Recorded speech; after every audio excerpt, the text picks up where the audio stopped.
vérité, je ne savais pas ce qui était écrit au programme. Et mon cœur battait, on dirait qu'il allait me lâcher. Depuis que je suis. Et même avant, je le savais. Je ne sais pas pourquoi. Et la vérité, ben, pour la plupart, peut-être vous m'avez vu quand j'étais petit, mes clients aussi. Et justement, mes clients, la Costa de Dior, ils parlaient, c'est des chrétiens. Et ça n'a pas fait de moi justement un enfant de Dieu, ça n'a pas fait de moi un chrétien. Au contraire, je vous dis la vérité, je demande pardon à Dieu, mais ça méritait de voir ma famille convertie, ça méritait. J'avais l'intégralité, la totalité de ma maison qui était convertie et ça méritait. Alors pourquoi, je ne sais pas pourquoi, je ne sais pas, je ne saurais pas vous le dire. Mais au plus il s'approchait de Dieu et au plus moi je m'éloignais. Je voulais vraiment pas, je voulais pas de Dieu en fait. Et je demande pardon à Dieu, je le dis à ma honte, mais je suis sincère avec vous, je ne veux pas porter un faux témoignage. Je vous dis ce qu'il y avait réellement dans mon cœur à ce moment-là. Et j'étais jeune, j'avais 16 ans, et je me vautrais de plus en plus dans le péché, comme un jeune peut faire. Mais la prière fait mouvoir réellement le bras de Dieu.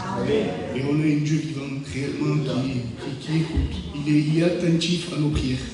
Vraiment, ne négligeons pas la prière. Même si on ne voit pas le fruit, eh ben, c'est que Dieu est en train de faire croître. Dieu, et ma famille priait pour moi et j'étais dans ma rébellion. Je partais, je m'éloignais d'eux. Et un jour, je suis chez moi, c'était un matin, je me réveille, et puis j'étais angoissé, j'étais vraiment pas bien. J'étais pas bien parce que le soir, j'ai fait un cauchemar, un rêve, je sais pas. Mais en tout cas, j'ai rêvé que j'étais dans une maison, une grande maison avec beaucoup de pièces. Et cette maison était dans les ténèbres. Et parmi ces ténèbres, il y avait une ombre qui était plus noire que la noirceur de la maison. Et elle me suivait là où j'allais.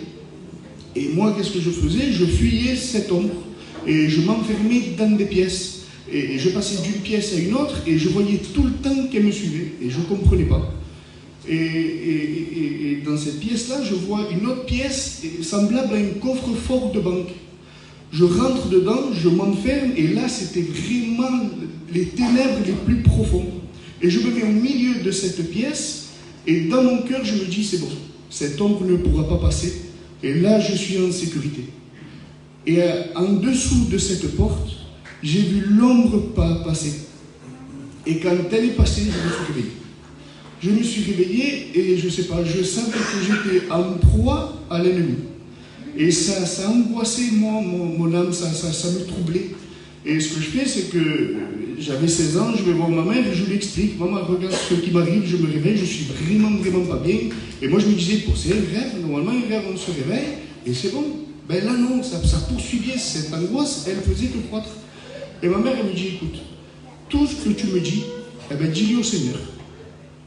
Et je dis, bon, je rentre dans ma chambre, je prends le livre, j'ouvre et je tombe dans Matthieu 6, verset 6. J'ai aucune connaissance. Je n'ai jamais lu la Bible à ce moment-là. Et puis là, je tombe dans Matthieu 6, verset 6. Mes yeux vont se poser dessus, mais il n'y a pas d'hasard avec Dieu. Et c'est écrit, quand tu pries, c'est Jésus qui parle, entre dans ta chambre, ferme ta porte et prie ton Père qui est là dans le secret. Et ton Père qui voit te le rendra. Et puis, ben, comme cet enfant, j'ai pris ce verset, j'étais dans ma chambre, j'ai fermé ma porte, et j'ai dit, Seigneur, tu es là. Si ta parole le dit, c'est que tu es là. Mais si réellement tu es là, Seigneur, je suis en proie, Seigneur, à un ennemi que je ne connais pas. Mais en tout cas, je ne sais pas, Seigneur, si réellement tu es moi, tu es là, fais-toi connaître, maman. Je ne sais pas décrire ce qui s'est passé. Mais en tout cas, mon cœur a été lavé du péché.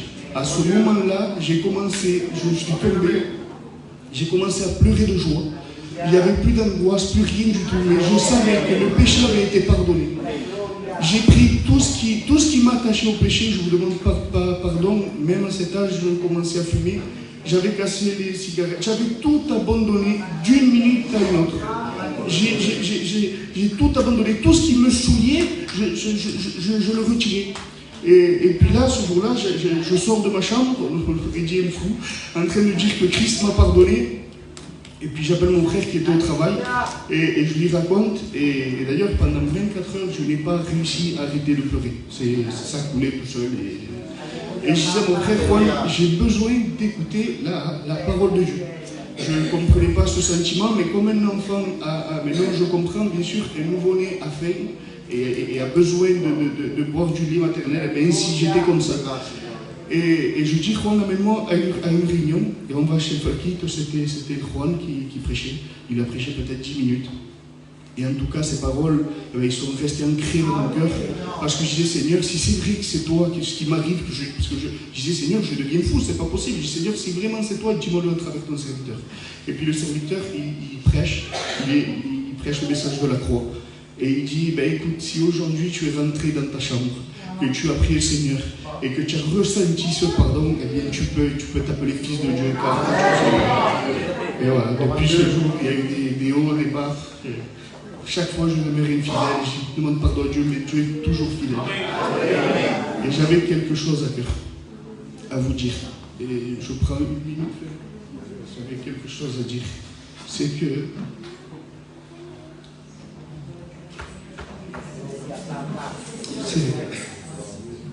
c'est dur à dire quand même. Mais le miracle ne sauve pas. Comme je dis, je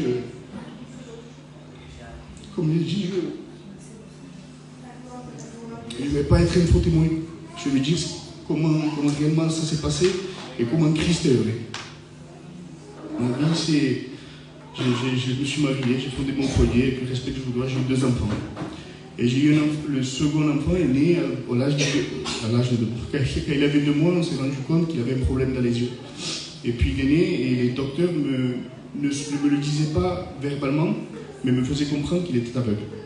Il ne tenait pas les yeux, en fait il n'arrivait pas à fixer, il avait comme des taches de gasoil dans les yeux.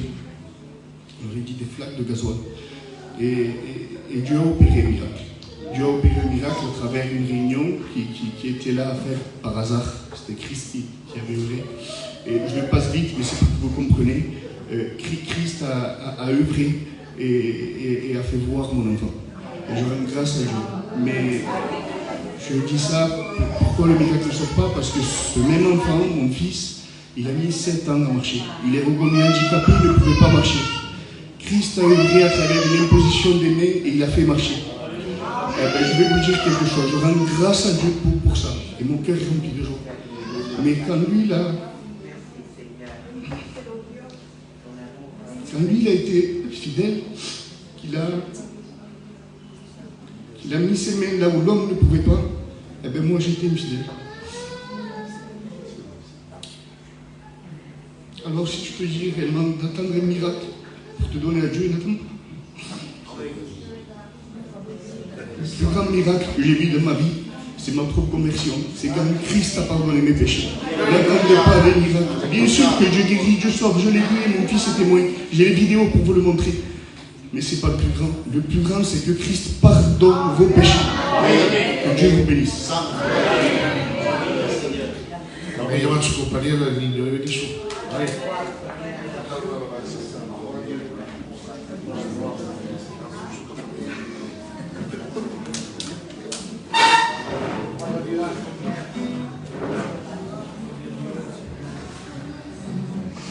Il est là le miracle.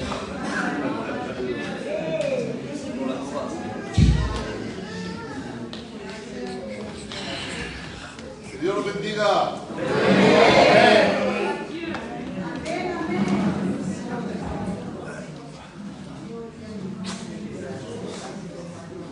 Chantez avec moi, s'il vous plaît, je ne sais pas du tout chanter. Si vous faites mal aux oreilles, vous pouvez chanter avec moi.